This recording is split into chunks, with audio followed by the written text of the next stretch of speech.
ادب میں کوئی صنف اس وقت تک عظیم نہیں بن سکتی جب تک کہ اس کا موضوع عظیم نہ ہو۔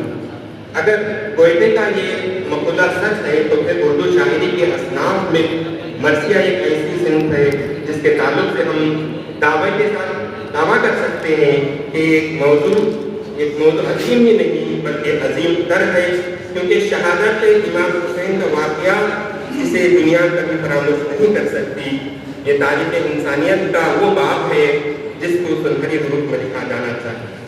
حضرت حسین رضی اللہ تعالیٰ عنہ کی زندگی بنی نوع انسان کے لیے ایک نمونہ ہے، اور واقعات کربلا خیر بشر کے درمیان ایک تصادم اور یہ حادثہ ہمارے لیے درس عبرت ہے۔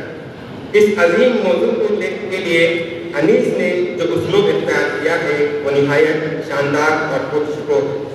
الفاظ کی موضوعیت، محاوروں اور روزمرہ کی خوش اسلوبی، بیان میں جوش، یہ اور اس قسم کی دیگر باتیں ہیں جو انیس کی انفرادیت میں داخل ہیں۔ بدلتی جن باتوں کی توجہ سے دبستان لکھنؤ بدنام ہوا، انیس نے انہیں خصوصیات کو اختیار کر کے اس دبستان کو عزت و شرف عطا کیا۔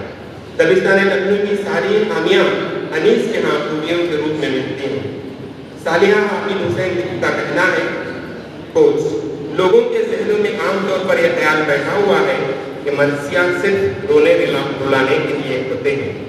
یوں تو ابتدائی زمانے کے مرثیوں تک میں شہیدان کربلا کی زندگی کے واقعات بیان کیے جاتے تھے اور مثالی کرداروں اور اعلیٰ اخلاقی خطروں کی حامل ہستیوں سے دنیا کو اخلاقی تربیت کا ایک ذریعہ کہا جا سکتا ہے۔ اعلیٰ شاعری کی